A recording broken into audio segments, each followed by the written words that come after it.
My first NDE happened when I was about 5 or 6 years old. I was playing with my sister in a sand park in Paris. My sister was on top of a spider made of ropes. I was climbing the spider to join her. I suddenly felt weird and remember telling my sister that I wasn't okay. I had a huge heartache and fell off the spider. I left my body. I don't remember much about my first NDE.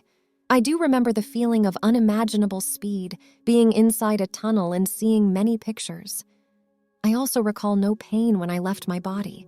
I came back to my body just as fast as I left it. I was so cold.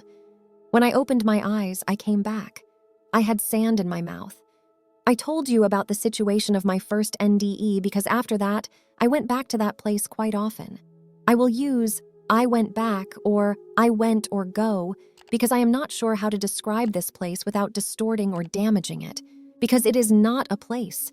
It's not there or down there or up there. It is everywhere.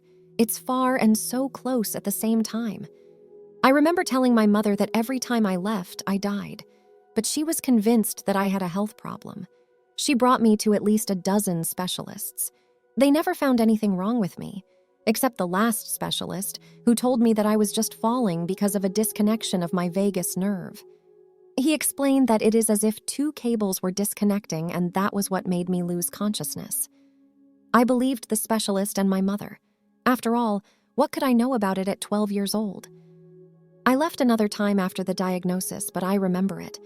I just know that I went back. Over time, I came to believe that my travels were only created by my imagination. Despite the fact that it seemed so real to me, all the memories of my travels slowly faded away. Only the memory of that tunnel and all those photos remained. I was immersed in the reality of this life and felt that nothing happened, making my travels like a distant dream. I found myself trapped in a simple vision of life, locked in a very small world. These experiences were more of an escape for my imagination, my fantasy. Several years later, when I was about 16 years old, I went back there. It was one night when I was with a few friends. We were all sitting in front of the TV. I was sitting on the sofa next to my boyfriend of this moment. We were watching a movie called Fight Club. The film was violent, and during a combat scene, I started to feel bad. I immediately asked to stop the movie because I was not well. Everything around me became blurry, and the sounds became distant. I felt like I was leaving my body, and I knew that I was going back there. It was as if everything was coming back to me. But I was so afraid because I remembered the pain when I went there. And indeed, the same pain happened to me, as if my heart stopped beating. It was as if my heart was turning on itself inside my chest. It is the most physical pain I have felt in my entire life, and every time it is the same. I looked at it as a price to pay to go there. I've always thought that the pain could be comparable to a heart attack, but I'm not sure. After the pain, everything changed. I left my body and didn't look back at my physical body because I didn't want to. I looked only at the tunnel and at the light. I was drawn into that tunnel. I knew this place and everything about it. I had no more questions, no more fears, and no more anxiety. I felt only a relief and a peace that was permeating me. I was no longer afraid of pain or afraid of anything because I remembered this place. I was rapidly riding into the tunnel. The walls of this tunnel were as before, mainly covered with photos. I was physically in all the pictures, but I didn't recognize myself in all of them. I remember stopping to take a closer look at one of these pictures. In the picture, I was with several people, sitting in the back of a red convertible and driving in a sunny spot.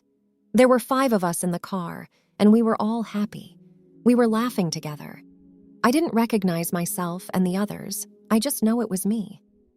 With reflection, I have come to think that these photos could be images of my life memories that are stored on the energetic fence of my soul.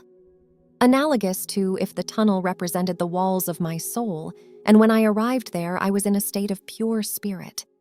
In the tunnel, everything went so fast, but somehow I had the time to see all the photos if I wanted to. There was no time. It was like time no longer existed and that it never existed.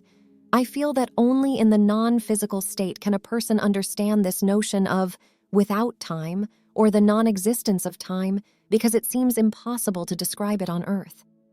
At the end of the tunnel, I found myself in a totally white place made of light. Nothing there was material, only the immense white light. There was no end or beginning. It was like being inside an infinite sea of light with gentle pink waves. The light was not blinding, and it was so beautiful, and above all, it was so warm. This white place was full of love, sweetness, warmth, and peace. But I felt love at its highest when 3 immense columns of light came in front of me. These columns of light were esoteric beings. I have never felt a love such as this one. The love that they have for me and that I have for them is indescribable. No one on earth knows me more than they do, and I know no one more than I know them. I am part of them as they are a part of myself. Even my sister, with who I am very close, and even my mother, seemed and still seem to me like strangers compared to the 3 of these beings. I know there are many more of these beings where I come from. They are my family. I cannot describe this love because it can only be felt as it exceeds our understanding of love on earth. Nothing can be used to compare it. The love we have on earth is not really love. It is rather an educational love to teach us what love is. We destroy love, we condition it, we suppress it, and we change it, thinking we know what love is. But love is everything. Love does everything, and love must be understood. Love is totally misunderstood, and Earth is a great school and opportunity to teach us about love. These 3 pure beings spoke to me in a different language. They used my thoughts, but it was different than thoughts. They reminded me that I had chosen to be on Earth and that I had to go back. I already knew that by being by their side, everything was coming back to me. They gave me so much love. I was at home and I badly wanted to stay. I didn't want to leave, but I had to go back. That's how it had to be. I remember laughing a lot with them. They understood me. I was so small compared to them. I didn't see them entirely. They were too tall. It was like being at the foot of Hyperion, the highest tree of the world. Or it was like looking at a cloud that grew from the soil of Earth to rise up to the heavens. I didn't see their faces, hands, or their legs. I don't even know if they have any. They are light. Love is light. I know that. A beautiful, pure column of light. That's the only way I can describe them. I know now that the place where I met them was just a wonderful transition place. It was like a cross between several worlds and surely a cross between several universes. But I can tell you that even in this place of transition, no cravings exist, no fears, and no lacking for anything. I had everything. I was everything, and I didn't need anything. I knew it and I understood. Everything was simple, in its place. Everything was pure and unconditional love. All decisions belonged to me. Nobody decided for me. These 3 beautiful beings helped me get back to Earth. I don't know how long I was there for. It could have been a month was like a second or a year like a day. It's impossible to say. So I went back. I had to. I went down that tunnel and looked at the pictures. I can't tell if they were the same pictures, but they were there. After the tunnel, I came into the living room and was on the ceiling. My physical body was lying on the couch and all my friends were around me. They were stressed while moving and touching my body.